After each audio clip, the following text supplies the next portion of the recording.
Shalom, shalom, shalom, mes frères et sœurs, dans la présence de l'Éternel, que le Saint-Esprit encore vous soutienne, que le Saint-Esprit vous accorde sa force, qui vous fortifie, qu'il reste encore en contact avec vous au travers de sa parole et au travers de la prière, parce que nous comprenons que ce programme nous fait tellement du bien dans notre esprit. Ce programme nous fait tellement du bien dans notre intérieur, parce que c'est par là que nous avons la capacité de nous ressourcer devant la face du Seigneur. C'est par là que nous avons la capacité d'être en accord avec l'Éternel des armées. Donc j'aimerais dire à quelqu'un ce soir, c'est important que tu comprennes que tu dois réparer tes erreurs. Tu dois renouveler ton alliance avec le Seigneur Jésus-Christ de Nazareth, parce que c'est notre alliance qui fait de nous ce que nous sommes. C'est notre engagement devant le Seigneur qui fait de nous les véritables enfants de Dieu. Donc, j'aimerais justement continuer dans ce programme. Et si par la suite quelqu'un a reçu quelque chose durant ce temps de prière, durant ce temps de jeûne, parce que nous avons commencé aujourd'hui le jeûne le premier jour, voilà, donc nous sommes en train de poursuivre le deuxième jour. Donc si quelqu'un a reçu, je vais dire, une instruction où le Saint-Esprit s'est révélé à lui ou à elle, peut nous faire part de son temps de jeûne et ce que vous avez reçu. Ensuite, nous allons continuer dans la prière. Voilà, donc c'est très important, c'est très très très important, et nous devons comprendre que Jésus-Christ est notre Seigneur. Jésus-Christ, il est là pour veiller sur nos vies, il est là pour nous amener dans d'autres dimensions. Et c'est une chose tellement importante lorsque les enfants de Dieu comprennent le but pour lequel le Seigneur les appelle, le but pour lequel le Seigneur les a créés. Lorsque certaines personnes comprennent le but pour lequel le Saint-Esprit s'est encore manifesté, lorsque nous comprenons la vision de l'Esprit, lorsque nous saisissons la révélation de l'Esprit, nous pouvons comprendre là où le Saint-Esprit nous amène. Donc voilà, c'est très important. Shalom. Donc voilà, que le Seigneur bénisse notre sœur, la sœur Ruth, qui nous envoie ce message. Shalom, shalom. Alléluia. Merci pour ce temps de jeûne et de prière. Le Seigneur est souverain et fidèle. À lui toute la gloire. Alléluia. Amen. Sois béni, sœur, que Dieu encore te fortifie dans ce programme de prière et de jeûne. Donc si quelqu'un a reçu quelque chose durant ce programme, durant ce temps de prière, durant ce temps de jeûne, pouvez nous faire part. Si c'est tellement une instruction du Seigneur, ou c'est tellement une vision ou une révélation, faites-nous part. Si c'est nécessaire, nous allons prier. Et si c'est quelque chose qu'on va certainement analyser, on va analyser ensemble afin d'être en accord avec le Seigneur. Voilà. Donc voilà, nous avons la sœur Ruth qui revient, qui nous fait comprendre qu'elle a reçu, elle dit oui, j'ai reçu Deutéronome 28. Rapidement, avant d'aller sur Deutéronome chapitre 28.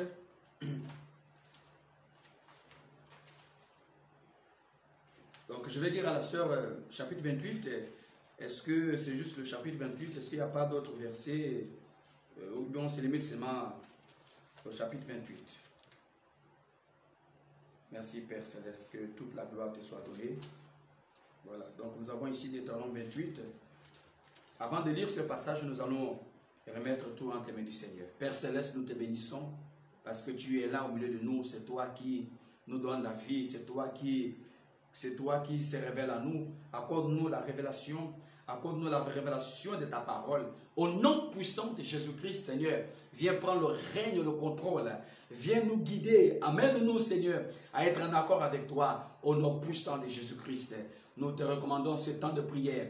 Nous brisons toute attaque, tout esprit, quelles que soient les forces des ténèbres qui voudront s'aimer, je vais dire la confusion, ou on voudra s'aimer certain nombre de choses. Seigneur, que cela soit nul et sans effet. Nous te recommandons ce moment, Père éternel des armées, que tu prennes le règne et le contrôle et que tu nous donnes les orientations. Donc montre-nous la voie à suivre au nom puissant de Jésus-Christ. Amen. Donc voilà, je vais dire à la sœur, est-ce que on va juste lire le chapitre 28 ou bien il y a le verset?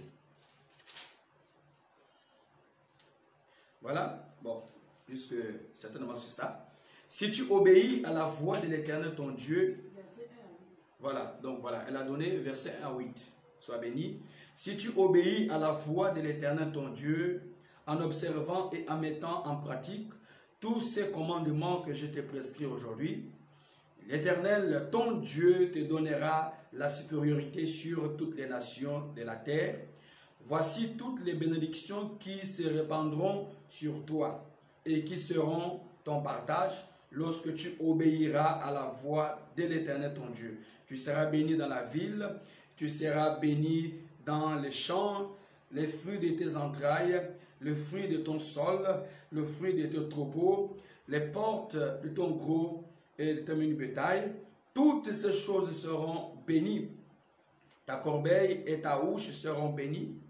Ah, c'est intéressant. Tu seras béni dans ton arrivée et tu seras béni dans ton départ. L'Éternel te donnera la victoire sur tous tes ennemis qui se lèveront contre toi. Ils sortiront contre toi par un seul chemin. Ils s'enfuiront devant toi par sept chemins. Au verset 8, l'Éternel ordonnera à la bénédiction d'être avec toi dans tes greniers, dans toutes tes entreprises. Il te bénira dans le pays que l'Éternel, ton Dieu, te donne. C'est vraiment intéressant que la gloire et l'honneur soient donnés à notre Dieu. Vous allez voir ici, il y a une proposition ici.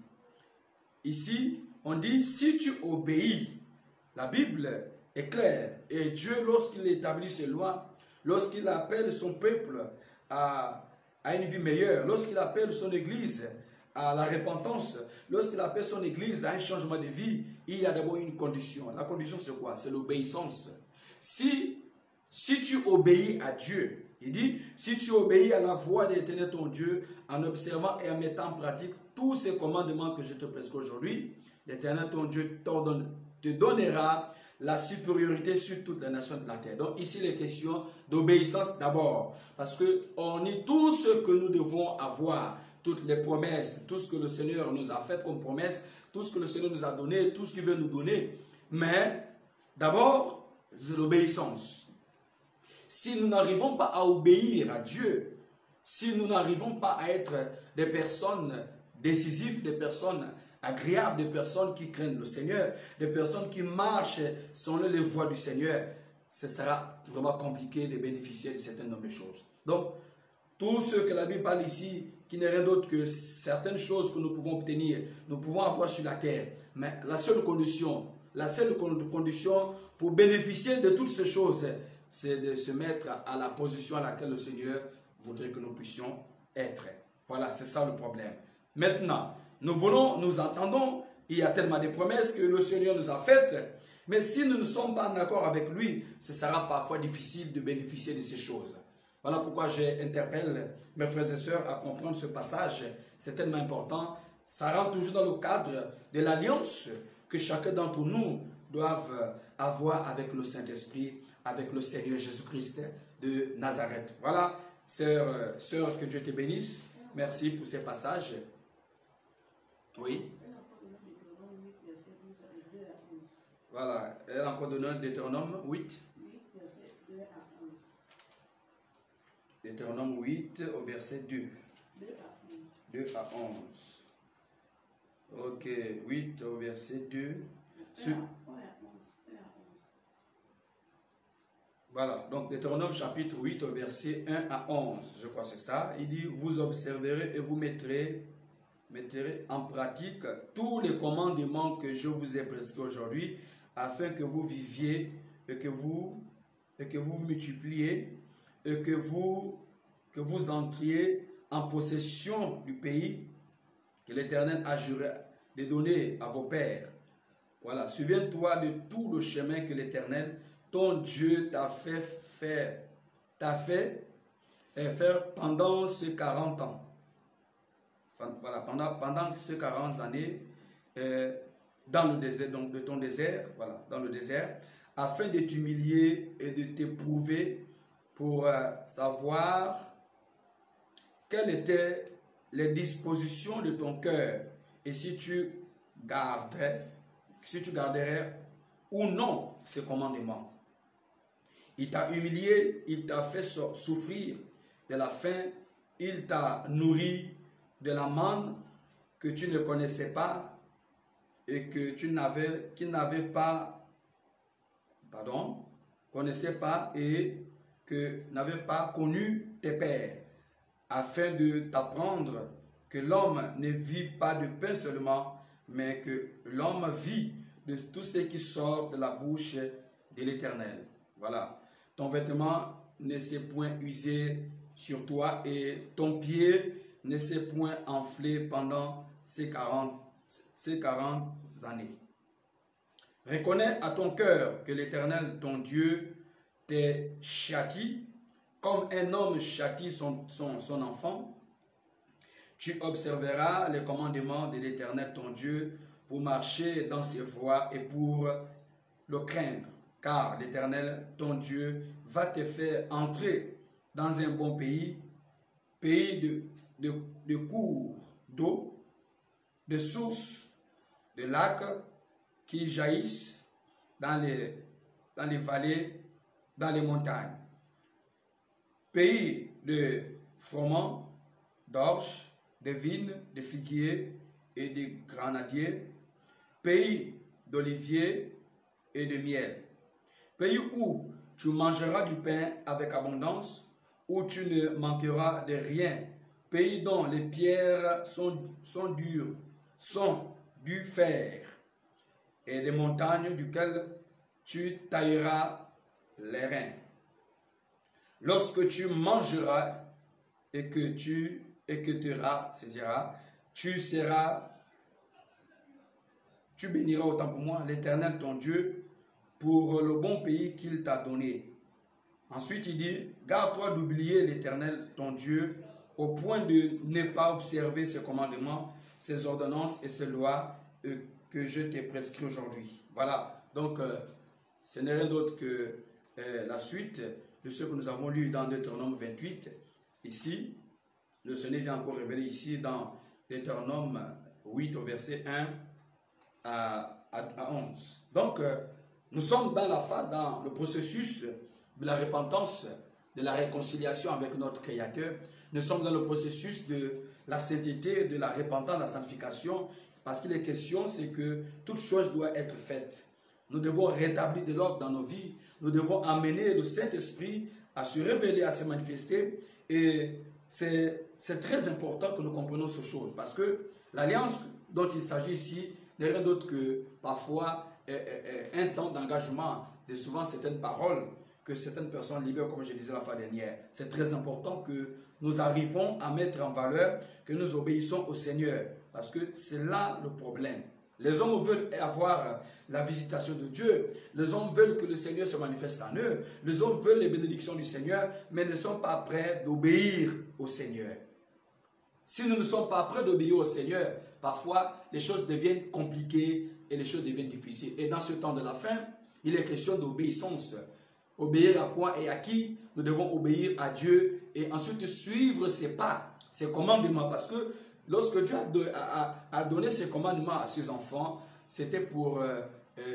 il a tracé le chemin, il a donné une conduite à tenir et que tous ses enfants, naturellement, doivent se soumettre à toutes ces lois et ces ordonnances. Vous voyez?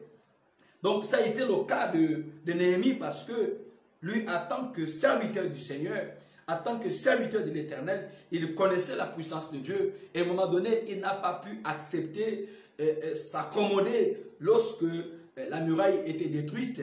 Mais je vais vous dire que ça ne sera pas facile. Ce n'était pas facile. Nous allons arriver à la phase où de montrer comment la muraille de Jérusalem s'est construite en fait. Ce n'était pas facile. Ce n'était pas facile. Parce que d'un côté, les ennemis aussi ne sont pas... En fait, ils n'ont pas laissé les choses si facilement. C'est ce qui nous amène à comprendre qu'il doit y avoir ce qu'on appelle comment dirais-je, nous devons veiller sur notre façon d'être. Parce que ici, nous sommes dans Néhémie au chapitre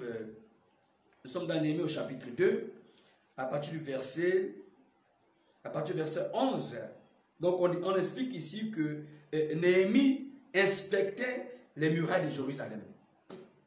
Il inspectait. C'est-à-dire chaque fois, on va lire pour ne pas rajouter quoi que ce soit. Donc au verset 11, j'arrivai à Jérusalem, j'ai passé 3 jours. Après quoi, je me levai pendant la nuit avec quelques hommes sans avoir dit à personne ce que mon Dieu m'avait mis à cœur de faire pour Jérusalem. Vous voyez? Ça veut dire qu'il avait compris qu'à un moment donné, qu'il devrait se retirer parce que il y a des choses que le Seigneur ne peut pas révéler à tout le monde. Vous savez, dans notre intimité avec le Seigneur, il y a des choses parfois Dieu ne révèle pas à tout le monde. Lorsque quelqu'un est entre ses mains, lorsque un enfant de Dieu tisse une bonne relation et arrive à renouveler son alliance avec le Seigneur, parfois, à un moment donné dans la vie, il y a un certain nombre de choses, parfois, il faut apprendre à se taire, dans le sens où de suivre les instructions du Seigneur. Vous voyez, ici, on dit que Néhémie ne dormait pas. Il ne dormait pas. Chaque fois, chaque jour, il se levait, il passait la nuit, il réfléchissait comment faire, comment je peux faire. Il priait tout en demandant la direction au Seigneur. Seigneur, comment je dois faire? Le problème c'est parce que nous, les enfants de Dieu, nous avons perdu le repère. C'est ce qui fait en sorte que parfois, lorsque la situation ne marche pas, on est là, on pleure, on se lamente, on crie, on est triste. Pourquoi? Parce qu'on a perdu le repère, parce qu'on a perdu la direction. Parce que le vrai enfant de Dieu ne fait rien qui le concerne sans que Dieu ne lui donne le feu vert. Néhémie ne s'est pas levé de lui-même, mais il attendait la réponse du Seigneur. Et le Seigneur s'est révélé à lui, le Seigneur a donné certaines instructions, comment, de quelle manière il devait procéder pour amener tout le monde à rebâtir la muraille de Jérusalem. Comment il devait faire? Qu'est-ce qu'il faut faire? Comment procéder? Vous savez, pendant que nous sommes là, les démons travaillent. Pendant que nous sommes là, les esprits travaillent. Ces esprits-là travaillent nuit et jour. Ils cherchent comment faire pour nous empêcher de marcher avec le Seigneur. Je vais vous dire, dans ce temps de la fin, cela n'est pas facile. Que toi, tant qu'enfant de Dieu, que tu mènes ta vie de sainteté comme si rien n'était. Ce n'est pas facile. Et ça ne sera jamais quelque chose de facile. Pourquoi? Parce que si Dieu ne te dit pas comment tu dois faire, si Dieu ne se révèle pas à toi pour te montrer comment tu dois, par quel moyen tu dois passer, quel type de décision, qu'est-ce que tu dois faire pour rétablir ta connexion avec lui, ça sera difficile. C'est ce qui fait en sorte qu'aujourd'hui, nous sommes souvent frappés par des choses que nous voyons autour de nous. Les enfants de Dieu ont perdu cette communion avec Christ, cette communion avec le Saint-Esprit. On écoute plus les hommes, mais on n'écoute plus Dieu. Ici, Néhémie ne dormait pas. Chaque jour, il se levait, il se mettait en face même de la muraille qui avait été déjà détruite. Il réfléchissait. Et la Bible explique qu'il ne disait à personne ce qu'il allait faire. Les gens le prenaient pour quelqu'un qui a perdu la raison. Comment tu es là, tu préfères tourner, comment on appelle ça? Tu es là, tu te mets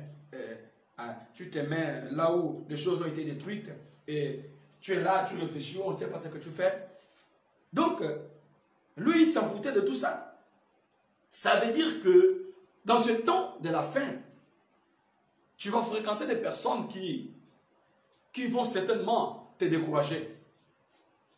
Tu vas fréquenter certaines personnes certainement qui vont t'empêcher d'être en accord avec la parole de Dieu. Tu vas fréquenter certaines personnes, tu vas croiser certaines personnes utilisées par des démons, utilisées par des sorciers, utilisées par des forces de ténèbres pour venir à ta rencontre, pour t'empêcher d'être en accord avec le Seigneur. La Bible déclare que nous devons veiller et prier. Et ça a été le cas de Néhémie. Il veillait et il priait. Nuit et jour, il était là. Seigneur, dis-moi comment je dois faire. Comment je dois faire? Par où il faut passer, Seigneur? Je veux que tu te révèles. Je veux que tu me parles. Je veux que tu me montres la direction. Aujourd'hui, certaines personnes prennent des décisions sans pourtant consulter Dieu. Aujourd'hui, certaines personnes prennent des décisions sans pourtant se mettre à la disposition du Saint-Esprit. Et par rapport à ce passage biblique que la sœur a reçu dans Deutéronome 28, on dit si tu obéis, ça veut dire que dans la marche chrétienne, il y a la volonté parfaite de Dieu et la volonté permissible. Nous avons des gens, nous avons des chrétiens, des enfants de Dieu qui ne sont pas dans la volonté parfaite de Dieu, mais ils sont dans la volonté permissible. Et lorsque nous marchons dans la volonté permissible, il y a de fortes raisons que les choses tournent mal. Parce que ce que je sais, c'est que Dieu a toujours respecté le choix de l'homme. Dieu a toujours respecté le choix de l'homme. Ça veut dire que lorsque tu fais un choix, lorsque tu te décides de faire telle chose, le Saint-Esprit, ce qu'il fera, c'est quoi? Il va d'abord respecter ta décision, mais quand il voit que la décision que tu as prise, tu ne l'associes pas, il viendra quand même, il viendra parfois te révéler, te montrer, t'amener à changer de décision. Mais qu'est-ce que nous faisons? Parfois, on est insensible à la voix du Saint-Esprit. Mais Néhémie, il était connecté avec Christ. Néhémie, il était connecté avec Dieu. Vous voyez? Donc, nous continuons. Il dit ceci.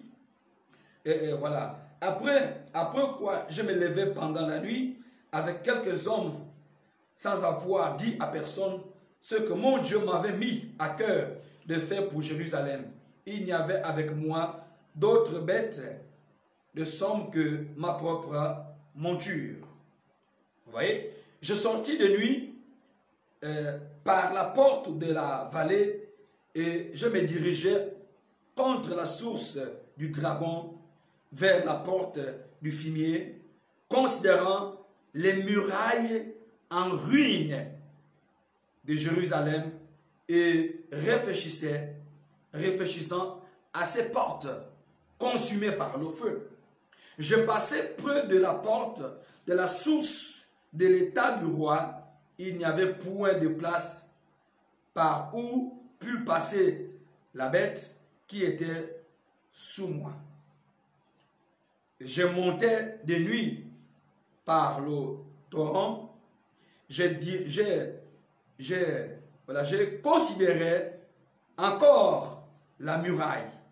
Puis je rentrai par la porte de la vallée et je fus ainsi de retour. Vous voyez? Donc, il a cherché plusieurs stratégies tout en suivant la direction du Seigneur. Il a cherché, il était là, il réfléchissait. Nous avons des gens qui réfléchissent pour ne rien. Nous avons des gens qui mettent toutes leurs, qui arrivent à unir toutes les forces pour ne rien. Pour ne rien, je dis bien pour ne rien. Alors que toutes ces forces-là, tu dois les mettre entre les mains du Seigneur. Parce qu'il y a des choses que nous, en tant qu'enfants, en tant qu'êtres humains, nous pouvons faire. Mais il y a des choses, seul le Seigneur peut intervenir. Frères, sœurs, pour rebâtir ton alliance avec Dieu, tu n'as besoin de personne, tu as besoin de Christ. Tu as besoin de Jésus. Tu as besoin de chercher le Seigneur. Tu as besoin de chercher le Seigneur dans ton esprit, dans ton intérieur. Tu dois prier, tu dois jeûner, tu dois chercher parce que dans ce temps de la fin, facilement, beaucoup de personnes se découragent. C'est souvent triste. Il y a même d'autres qui sont déjà dépouillés. Mais eux-mêmes, ils se disent qu'ils sont encore sur la bonne voie. Et ils se disent qu'ils sont encore dans la présence de Dieu. Je vais vous dire quelque chose certainement qui va vous choquer. Ce n'est pas le fait que tu pries qui prouve que tu es dans la présence de Dieu. Ce n'est pas le fait que tu fréquentes une dénomination ou bien tu fais partie d'une église qui prouve que tu es encore dans la présence de Dieu. Non, ce n'est pas ça. Ce qui prouve que tu es encore dans la présence de Dieu, c'est ton intimité avec Dieu. C'est ton alliance avec Dieu. Parce que c'est par là qu'on doit automatiquement identifier ta vie. Parce que Jésus disait, ce ne sont pas tous qui disent Seigneur, Seigneur, qui hériteront le royaume de Dieu. Donc quand vous voyez aujourd'hui, beaucoup de gens se précipitent à se dépouiller, mais les gens n'arrivent pas à persévérer dans le dépouillement. Les gens n'arrivent pas à persévérer dans le message de la sanctification. Nous avons beaucoup qui se sont dépouillés, mais qui n'ont pas eu de fondation, qui n'ont pas eu de base. Ils n'ont pas connu le vrai Christ. Il y a des gens qui se sont dépouillés par la peur d'aller en enfer. Si tu t'es dépouillé parce que tu as peur d'aller en enfer, tu n'as rien compris du dépouillement. On ne se dépouille pas parce qu'on a peur d'aller en enfer. On se dépouille parce qu'on a l'amour de Christ, parce qu'on aime Dieu. C'est l'amour de Christ en nous qui doit t'amener à te dépouiller. Pas parce que tu dois, parce que on te parle de l'enfer. Pas parce que tu as peur. Non, je vais me dépouiller pour ne pas aller en enfer. Je vais te rassurer que certainement tu iras là-bas. Parce que la peur ne peut jamais amener qui que ce soit à un endroit bien précis. Donc, le véritable problème, c'est ça. Il y a des gens qui n'ont pas de fondation. Il y a des gens qui n'ont pas de base. Qui n'ont pas de base. C'est pour cela que ces personnes sont trimballées de gauche à droite.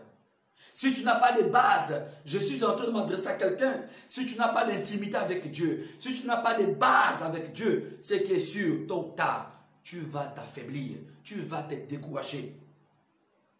Parce que l'ennemi viendra te dire n'importe quoi. Tu vas entendre des paroles qu'il ne faut pas entendre. Tu vas entendre des choses qu'il ne fallait pas que tu puisses entendre. Ce sont ces choses-là qui viendront bouleverser ton intimité avec Dieu. Nous devons faire très attention. Il y a un vent qui est en train de souffler. Les gens sont, ceux-là qui veulent aller au ciel, ceux-là qui veulent entrer au ciel, au lieu de s'accrocher à Christ, mais sont en train de faire marche arrière, sont en train de s'affaiblir.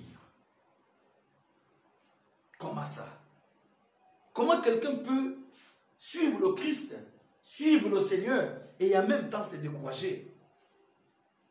Pourquoi tu te décourages? Pourquoi tu te laisses influencer par les choses du monde? Pourquoi tu te laisses influencer par des choses que vous voyez autour de vous? La situation était précaire, la situation était compliquée, mais Néhémie ne s'est pas découragé. Mais si vous suivez bien l'histoire, vous allez remarquer qu'il y a plusieurs personnes qui se sont découragées, qui se sont dit, bon, ça vaut la peine. On ne saura plus quoi faire. Là, il n'y a plus rien à faire. La muraille est détruite, donc c'est que ce qu'on est déjà exposé à nos ennemis, donc ils viendront faire de nous ce qu'ils veulent. Non, il y a une solution. Dans ce temps de la fin. Dans ce temps de la fin, il y a la solution.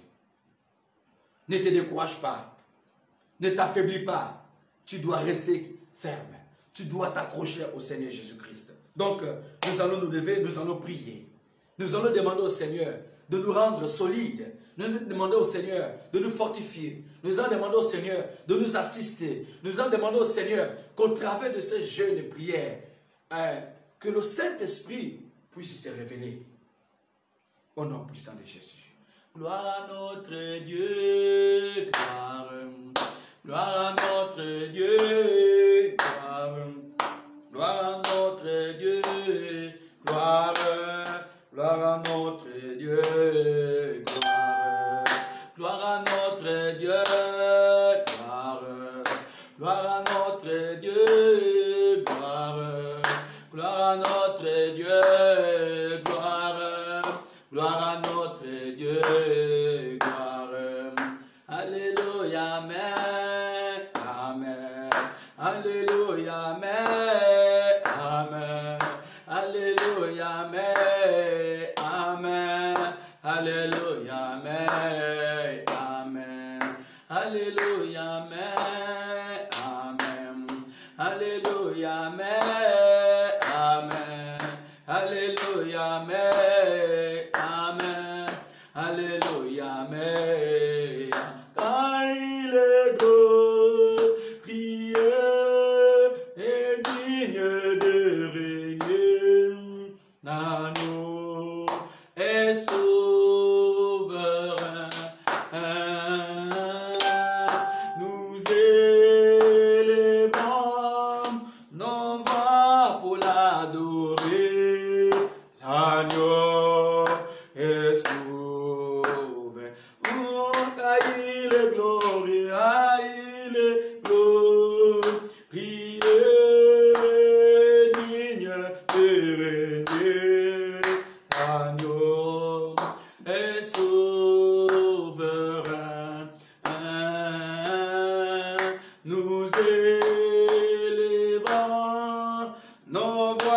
pour l'adorer.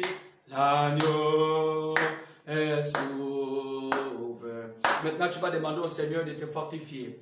Tu vas demander au Seigneur de te ressourcer. Dis, Seigneur, viens me ressourcer ce soir. Seigneur, viens me restaurer. Ne me laisse pas seul, ne me laisse pas m'affaiblir. Seigneur, viens me donner la force de rester auprès de toi. La force, Seigneur, de persévérer. La force de ne jamais me décourager. Seigneur, je sais que les temps sont difficiles.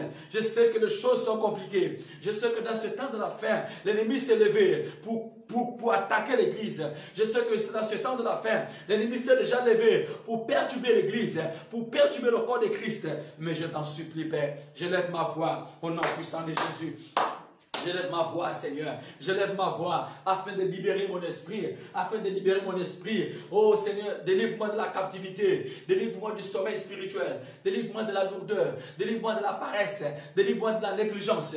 Délivre-moi de tous ceux qui combattent ma foi. Que tous ceux qui combattent ma vie spirituelle. Au nom puissant de Jésus. Seigneur, qu'au travers de ces prières, au travers de ces jeûnes, Seigneur, que mon âme soit restaurée. Que mon âme soit restaurée. Que mon âme soit purifiée. Que mon âme soit fortifiée. Au nom puissant de Jésus, parce que tu es là au milieu de nous. Seigneur, viens te révéler à nous. Viens, Seigneur, nous restaurer. Viens nous soutenir. Nous avons besoin de toi, car c'est toi seul. Tu es notre Dieu. Tu es notre Dieu, Seigneur. Viens nous former. Viens nous restaurer. Donne la force.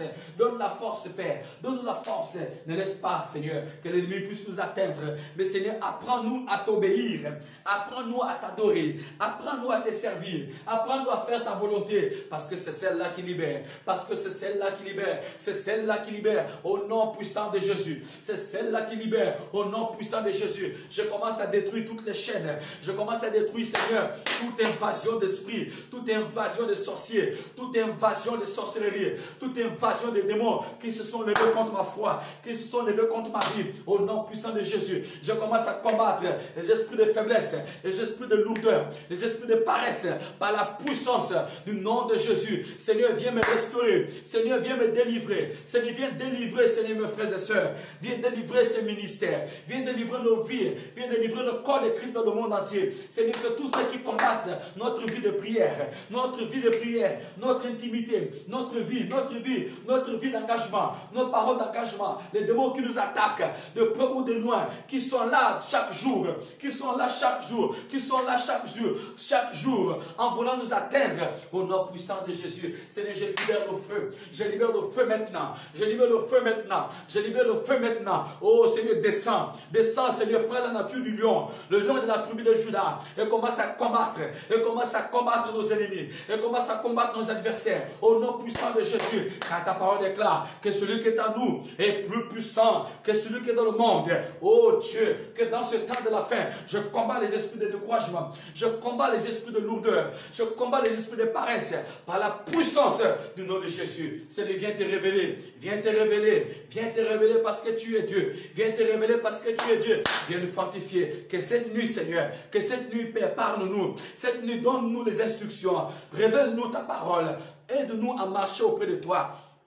Aide-nous à marcher auprès de toi dans un esprit d'obéissance. Seigneur, brise les esprits d'inquiétude. Brise, Seigneur, les esprits de lourdeur, les pensées négatives. Seigneur, que les démons qui combattent nos cinq sens, dans le but de nous ramener toujours au banc zéro, dans le but de nous empêcher de te faire confiance, dans le but de nous empêcher, Seigneur, de marcher avec toi. Seigneur, nous déclarons l'ouverture de toutes les portes.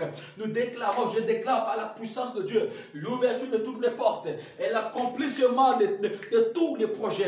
L'accomplissement de ta parole dans nos vies, parce que tu es là au milieu de nous, parce que tu es là au milieu de nous, parce que tu es là au milieu de nous. Saint-Esprit descend, viens nous délivrer, Seigneur, du péché, viens nous délivrer de la mort, viens nous délivrer de la prison satanique, viens nous délivrer de toutes les chaînes, là où nos âmes sont liées, que nos âmes soient libérées. Je libère toutes les âmes qui sont liées,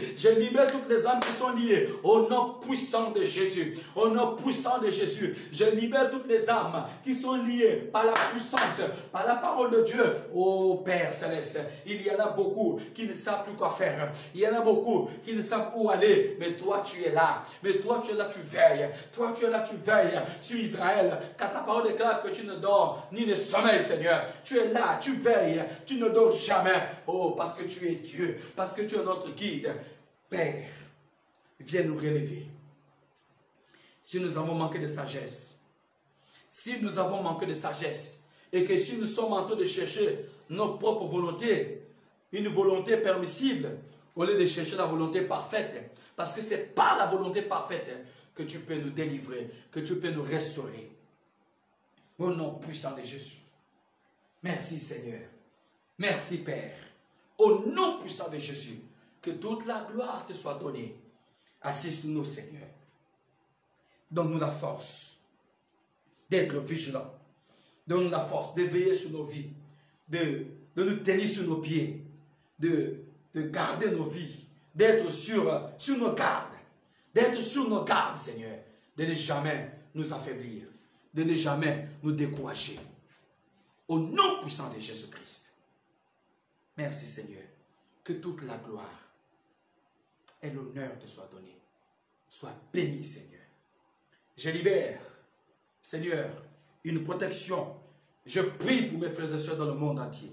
Je prie pour tous ceux qui sont dans ce programme, que tu les fortifies, que tu les soutiennes, qu'en sortant de là, Seigneur, que leur vie spirituelle puisse prendre un autre volume. Seigneur, que là où cette personne n'arrive pas à atteindre, mais qu'elle arrive, que s'il y a des situations, que cette personne n'arrive pas à dominer, mais que cette fois-ci, Seigneur, que son âme soit renouvelée, que son alliance avec toi, que cette vie d'intimité, Seigneur, soit restaurée. Au nom puissant de Jésus-Christ Nazareth. Merci Seigneur. Merci Père. Amen. Donc, nous sommes arrivés à la fin. Je ne prendrai pas beaucoup de temps. Nous sommes à la fin. Disposez votre esprit parce que ce soir, l'Éternel vous parlera. Ce soir, l'Éternel va se révéler à vous. Disposez vos esprits. Ne soyez pas troublés. Ne vous laissez pas impressionner. Ne vous laissez pas dominer par la situation. Parce que chaque fois qu'il y a des problèmes, c'est parce que la solution est là. L'ennemi veut seulement que vous soyez perturbés. Mais restez confiants à l'Éternel. Que Dieu vous bénisse et qu'il vous garde. On se retrouve tout à l'heure lorsqu'il sera 6h pile pour ouvrir notre jeûne qui va débuter le 2e jour. Que Dieu vous bénisse et qu'il vous garde. Shalom.